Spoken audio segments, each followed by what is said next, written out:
Hey there. Good morning, good night, good afternoon, wherever you are. Welcome to our new channel. We hope you enjoy.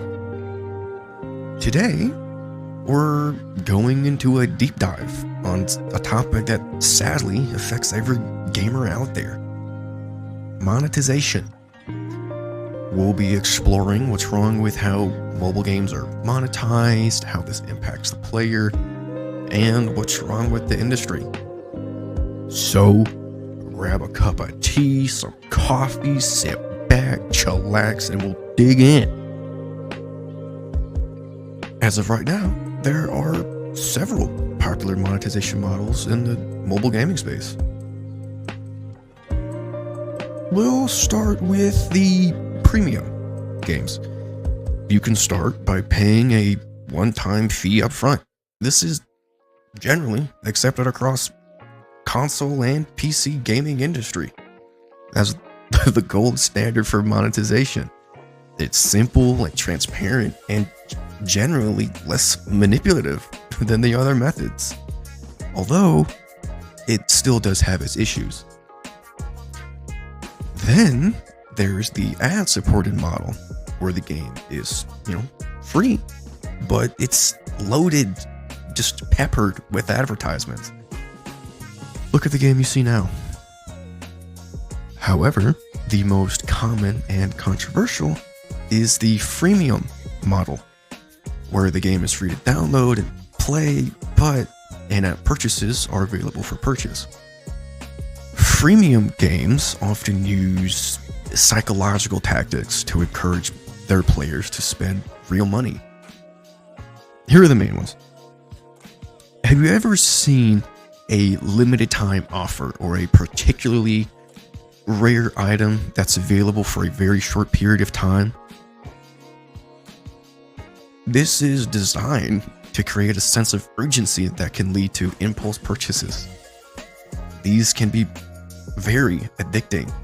Another common acronym for this is FOMO, the fear of missing out. Another common tactic is the sunk cost fallacy, where the players are more likely to spend money on games they've invested more time into.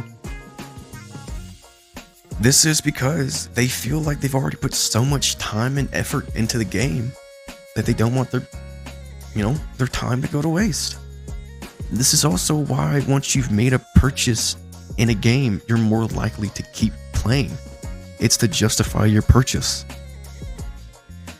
This can be seen in the game you see now, where they offer a $1 purchase the moment you start. So if you buy, you feel like you need to keep playing to get your money's worth. The most controversial aspect of mobile gaming monetization is, you may have guessed it, the pay-to-win model, where players can just spend real money to gain often a very, very significant advantage over other players. This creates an uneven playing field where players with more disposable income can just buy their way to victory. This model can be particularly frustrating, as it can sometimes be next to impossible to progress without spending money. Sadly, this can lead to a diminished sense of accomplishment and less satisfying overall experience. This is all bad enough on its own, but game designers are pressured to make decisions that fit this. Monetization in general has a huge impact on game design, especially in freemium games. Developers often design gameplay systems purpose-built to encourage spending, almost always at the expense of the player's enjoyment. For example, another game you see on your screen now, this has an energy stamina system that limits how much you can play in a given time. When you run out of energy, you can either wait for it to refill, or you can choose to pay to refill it immediately.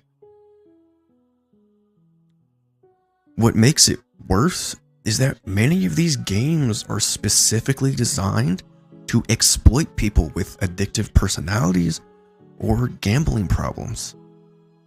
Using tactics like loot boxes and gotcha mechanics that mimic the thrill of gambling. And despite new laws and regulations around the use of loot boxes and gambling in games, sadly, this is still a major problem. Additionally, there are concerns about how these monetization practices affect the younger players.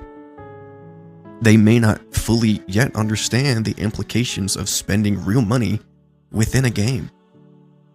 You wouldn't want your kid buying something with your phone, especially since game design companies make you transfer your money into an in-game currency to make you feel like you aren't spending money.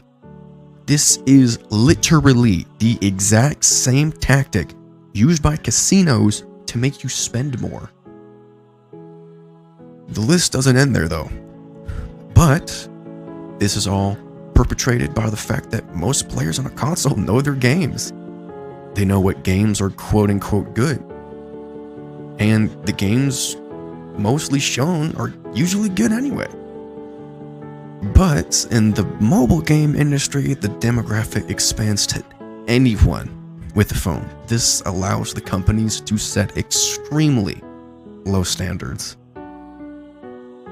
You can try and remedy this by buying more premium one-time purchases on the App Store, like Stardew Valley or San Andreas, and just being more considerate of the companies and business practices you're supporting in general.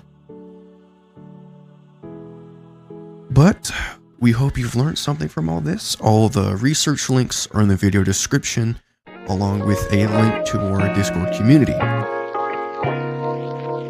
We will see you in a whole 11 days.